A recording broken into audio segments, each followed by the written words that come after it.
Hi, everybody. My name is Joanne Peck. I am an accidental actress and a social media influencer. And I was just interviewed by Keith Andrew and had a fantastic time.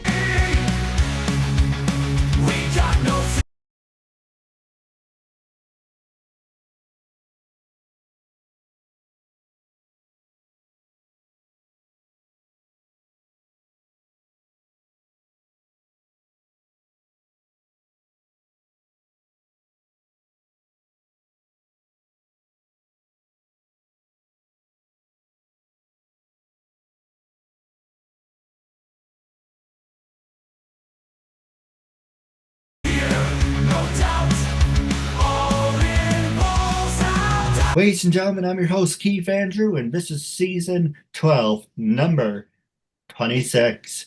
Today's Wednesday, and you know what that means? If you're a fan of professional wrestling, what's AEW available on TBS?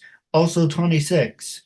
It's a lucky number because it's brought to you by WrestleMania 26, available on YouTube and Peacock. So that being said, first subject I want to talk to you about is icebreakers. Tell our audience a little bit about yourself. Sure. I'm Joanne Peck. I am a native of Greensboro, North Carolina. I'm a Southern girl. I am 67 years old.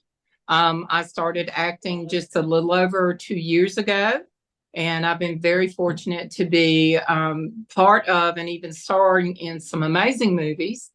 And I also have a deep faith in the Lord. I have a huge family. I've been married to my husband, Chris. We've been together 41 years. We have 6 kids. My oldest daughter is 51 and our youngest is 34. We have 21 grandchildren, 2 great grandbabies, and another great grandbaby on the way. And I do a lot of social media.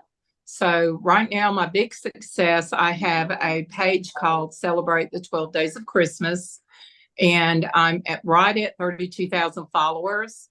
And I love sharing happy stuff with people. I'm an empath, which is really kind of cool and kind of hard at the same time. And I just feel very grateful to be alive. I really, really do. You mentioned you had 21 kids, Grand, grand. grandkids. And I was just thinking, well, first off, muzzle tough. And second of all, for December, because you have 21 grandkids, you can do 21 days of Christmas. And that's pretty much the way it goes around here. So that's cute for you to say, but Christmas is a huge holiday for our family. We usually end up having 40 people for just about every holiday, every birthday. Mother's Day is coming up this weekend, and I'm going to have a house full. All the kids, the grandbabies, the bonus kids, which would be our children's spouses, and then we always, if any of our adult children or grandchildren have friends that don't have anywhere to go, they're always invited here. So it's a big happy house, and it's always full.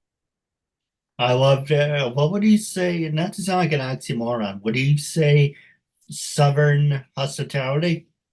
Yes, very much so. Yeah, I'm all about frying chicken and cooking dinner, and and Sundays, we go to church, and we're really trying hard not to go out of the house except to church on Sundays. We're trying to bring back that save Sunday for the Lord. Very Southern, and a lot of hospitality. My husband would tell you that everyone's welcome in our house, and I love it. I really, really do. No, that's all it should be. I can't speak. That's all what it should really be. Just be a decent human being, help people in need, just make yourself a worthwhile human being. I agree. Yeah. So the next one I want to ask you is, what attracted you to start your acting career? Well, my friend who you've interviewed previously, my best friend Karen Edwards, And then I have another girlfriend, Terry Schiffman, and she actually invited Karen and I to be extras in a movie called A Matter of the Heart by Sweet Pea Productions, Lysandra Gale Thomas. And we were all just Facebook friends up until that time. And it was right before COVID. So we all met at the set and got to meet face to face. Already loved each other. And that was pretty much it because, of course, COVID happened. Well, I noticed that Karen, probably about a year and a half later, I noticed that Karen had posted about another movie she was in. And so I got in touch with her and I said, you're doing movies again? She said, yeah. And I said, well, look, if you ever have an opportunity, I'd love to do the extra thing again. I had so much fun. And so she got in touch with me.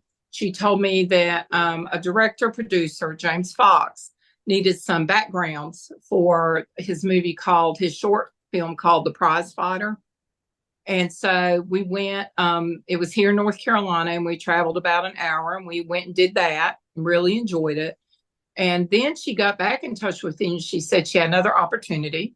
And Keith Powell, who's an independent filmmaker, I don't know how to say enough about Keith, because Keith really started with nothing, but he had a dream. And his dream is to act. And so he decided so he could act, he would make movies. So he had a movie coming up, and she told me to get in touch with him, and I did. And I was supposed to be an extra, and I had 2 lines in the movie. When I got there set, I was practicing those lines, and he was watching me, and he made me a main character right there. And so it was all improv. All Keith's movies, he has no scripts. He tells you what he wants. And then as an actress, you have to come up with your character, your emotions and the lines, for the movie. And it always works out. So that's where it all started, was with Keith. And I'm getting ready to do 2 more films with him. And then I met Steve Moon. He's a director producer located in Alabama. And he was making a movie called like Gloves for the Cold. And I just told him, if he ever had another opportunity to let me, if he'd like to audition me. So he said, well, I'll tell you what, do an audition, is another improv. He said, you're the main character's friend, and you just found out that she has terminal cancer, and she's decided to stop treatment and travel around the world. Well, my audition ended up being my first scene in the movie, and then I got a second scene as well. And that one is available on Amazon Prime and YouTube. Keith's movies are on Tubi, Reveal, and I believe they're on Prime as well. He's got a couple that are on Prime as well. I'm getting ready to do a movie called, I think I can tell you the name of it. Getting ready to do a movie called Giggles with Michelle Houston. And then I'm going to be an extra in some other stuff. So, and Karen Edwards and I always work together. So usually if there's a production and you see one, you're going to see the other. So it's a lot of fun, because now my husband's into acting. Karen's husband's into acting. We travel around and act together. And we're all going to be going to a premiere of, oh my gosh, let me think now, Deadpool, that we acted in Wilmington with Alec Beatty. And that premieres June 15th in Wilmington. So that's it in a nutshell. That's how it all happened. I don't know how I got there. I don't know how long I'm going to stay, but I'm having a great time. I'm having a really, really good time. Hey, if you're able to hook me up, I appreciate that. We will definitely talk about that. I do have a couple questions for you off the air, but I do want to throw one at you. How would you feel about having your own talk show or show? Well, you know what? I would love that. I'm a natural at that. It's something that I have thought about, seriously. And what ended up happening is God has had a plan for me and my husband, and what that has included is raising 5 grandsons who are all brothers, and their ages 7 to 19. So what I have to do is, and my husband has to do, we have to find time to do the things that we want to do, because the kids come first, and so it's like God, the kids, our marriage, and then the things that we want to do, right? So, but I've done interviews before, and I feel like I'm good at it because I've been told by people that I'm very organized, very easy to talk to, like you, Keith. And so it's something that I would love to do. And I kind of just pray on that stuff, and know that if it's supposed to be, the opportunity will arise. But yeah, I would love to do that. Who wouldn't? I was looking at your YouTube channel, and I was looking at some of the people you interviewed, and I was like, this is so cool what Keith's doing. And you had, I forget what her name is now, because I was trying to take care of the kids and look at some of your interviews, but you had a actress that had been on The Walking Dead, and a couple other big movies, Twilight, and I saw you with other people, and I was like, that it's really cool. So yeah. Well, when we're done, I do have a couple questions about it. We can definitely work out the details, but you're more than welcome to. So the next one I want to ask you is, one thing I do want to clarify for my 2 cents in, you mentioned God, your kids, and the marriage. I would change the two between, God, your marriage, then the kids. Yeah, well, I think everybody See things differently. sees things differently, because the children are basically really high risk kids, because of the what's happened to them throughout their life and why we're raising them, right? There's one of them that has to be protected. We have one that is on the spectrum. He's doing great. But we both really have to nurture him, and make sure we give him every opportunity. But all of them are, and my husband is, I call him my hunka hunka, and I'm so in love with him, and every minute I get to spend it. I mean, we do a lot of things together, and so. But I think we're both really, if you asked us what we were all about after God, it would be the children and then each other. But we take good care of each other. We have our moments, but 41 years, I mean, that's something to be, that is a witness to God, to our strength, to our devotion. And so, yeah. Well, you just gave me some great ideas, not just for you, but also for everyone else. We can talk about it afterwards.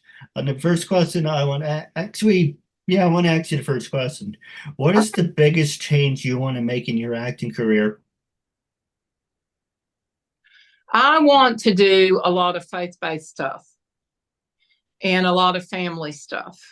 I think that there is a huge message that needs to be spread as much as possible, which is that, first of all, God doesn't pick and choose. He loves everybody regardless. It's up to us as people what we do with that love. Secondly, there's nothing wrong with finding someone and falling in love with them and staying with them for the rest of your life, and having a family. To me, that's probably the best thing. I mean, that's been my biggest joy, and the thing I've been most proud of in my life is being a mom, and a second mom now, and a nana. Yeah, I would like to do that. I think people just need to know. And on my personal page, since we've had so much tragedy in our family this year, I haven't been on social media as much. But when I am on every day, I will post a thought, a prayer, and just one sentence: Jesus loves you. So that's what I would like to do. I want to do something positive. I want to do something that makes people say, know that they're cared about, know that that they're worthy, that they're special. Nobody should ever feel like they're not loved. And times can be tough, and we have tough times in our family too, just like every other family, but we always stick together. We always rise above. And so that's the kind of movies things I would like to be involved in. It's funny. You just remind me of a funny joke, if I may. Yeah. You said you believe in Jesus, and the first thing that popped in my mind was Jesus take the wheel. And the next Yeah. thing you know, in the picture, there's a tractor trailer that flipped over, and it Yeah. says, "I didn't mean that wheel." Yeah. Not that one. I have a warped sense of humor. No, that's cute. I like it. So, I'll so tell there, you one real quick. I saw someone took a video, and it was what are the big lizards, the great big ones? What are they, Chris? No, the big ones, the great Komodo dragons. yeah. It was about a 4.5 foot Komodo dragon. He was outside somebody's house, standing on his hind legs, peering in the window. And above him it said, "Pardon me, sir, do you have time for us to tell you about our Lord and Savior Godzilla?" I love that. That had me splitting a gut. No, you have to laugh at things because you can't take things so seriously. There are Jehovah's Witnesses where I live. They don't bother anyone. I Yeah, would personally rather have them than freaking Hasidics. But with that being said, not all Hasidics are bad. yeah, It's just the assholes who are in charge. They are the bad ones. yeah.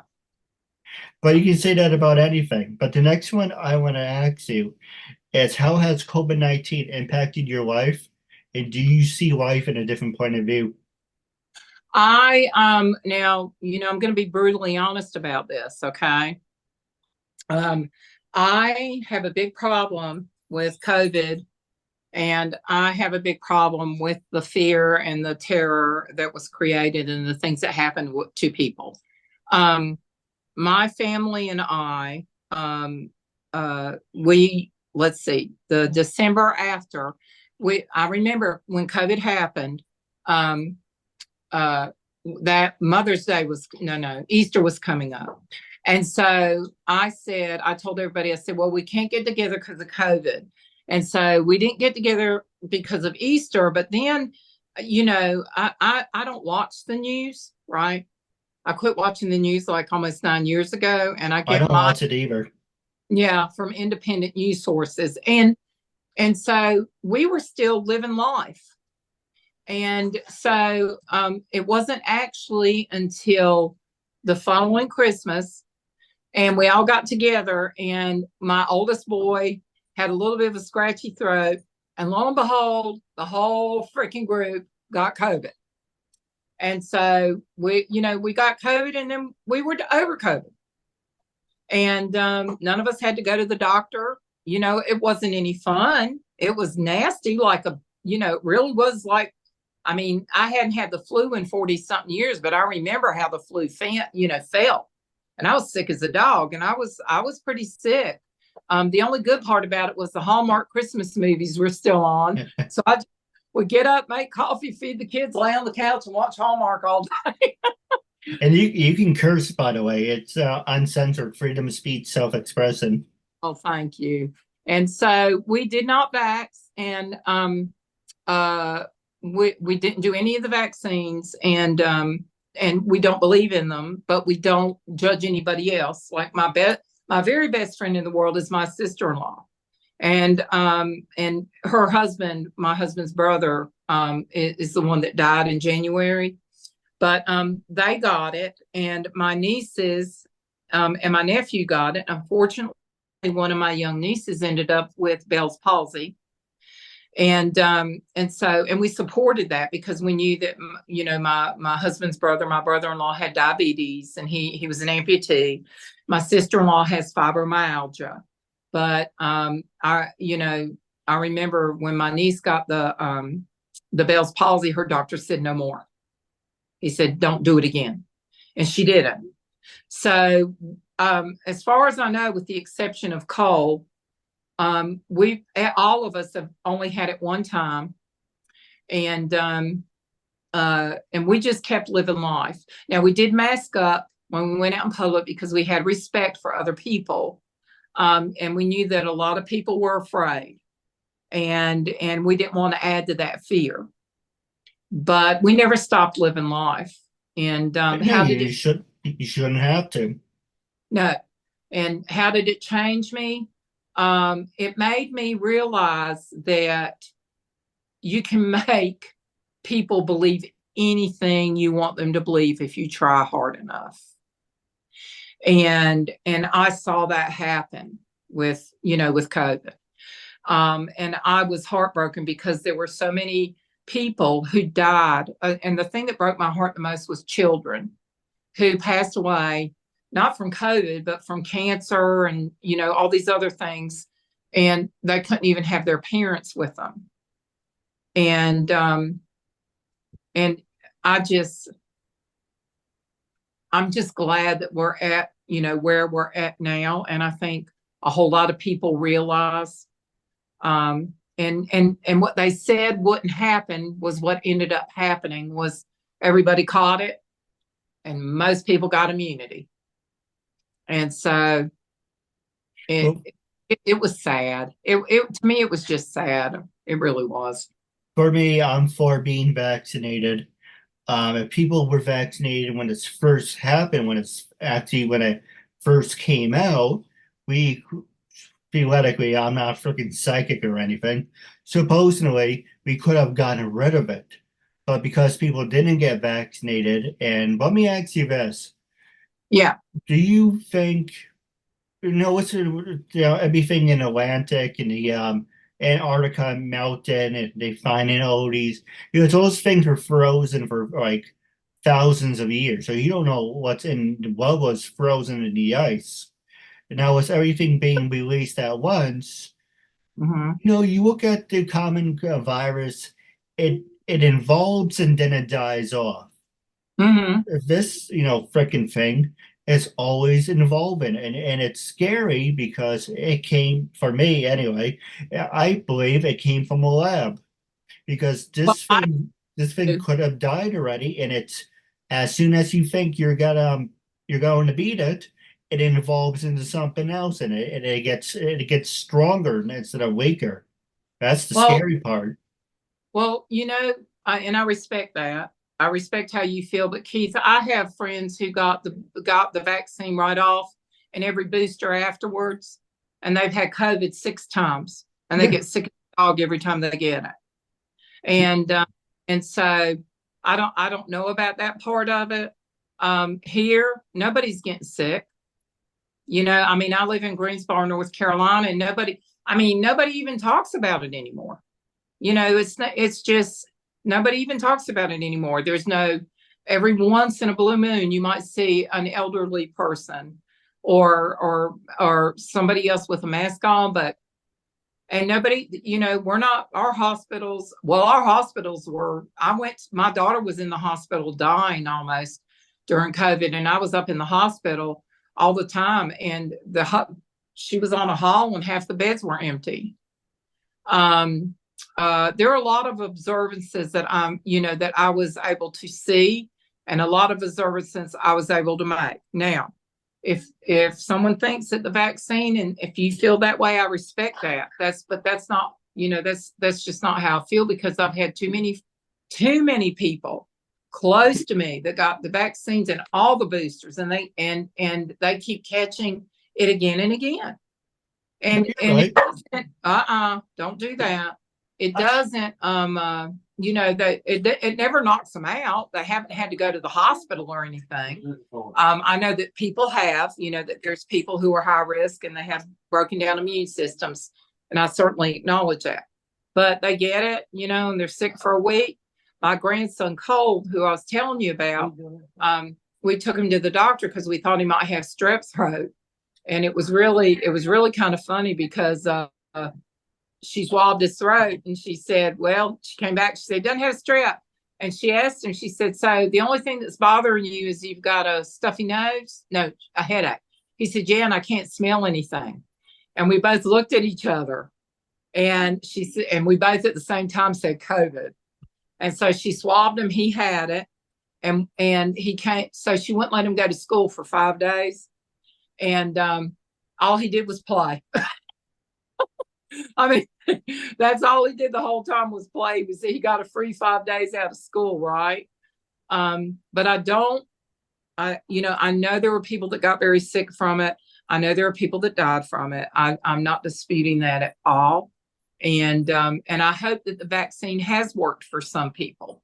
I really do. But I can't count on two hands my friends who are vaccine injured.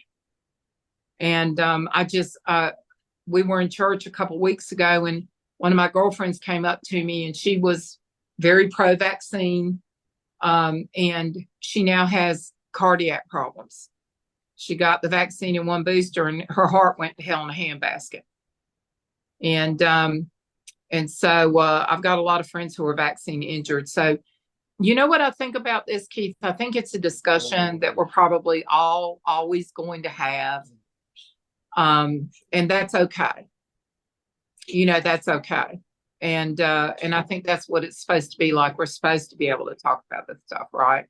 No, absolutely. Now with 2 minutes left, we're gonna go over time. When you first approached me to be a guest in my talk show, what made you want to be a guest in my talk show, and how do you feel now? I think that it was your interview with Karen, and she had told me how nice you were, and that it was a very good interview, that she really enjoyed it. She said you have another person on with her in the interviews. They were there together, and she really enjoyed that. And so what do I think now? I think that I think you do an excellent job. I love the questions that you've asked me. They're clear and concise. I love the way you let me talk. That you let me express my feelings, and I love hearing yours. And I really enjoyed this. This was just a privilege, and I'm glad that we finally got together and we're able to do it. Yeah, absolutely. And the last thing I do want to say, it's just because you get vaccinated doesn't mean it's like this magical thing. You will still get sick, but it cuts your risk in half. And I mean, it's kind of like a safety blanket, and because mentally I'm like, well, it's vaccinated, and it puts your mind at ease. It doesn't mean you're never going to get sick, but it's just self-constantly. It makes you feel better. But I do have a couple questions for you off the air. Okay. But this interview will be played on Facebook, LinkedIn, and all social media. But wrapping up, it was a real honor and privilege having you as a guest, and I'm looking forward to part 2 down the road. So until we meet again, I catch you later. Thank you, and have a good night.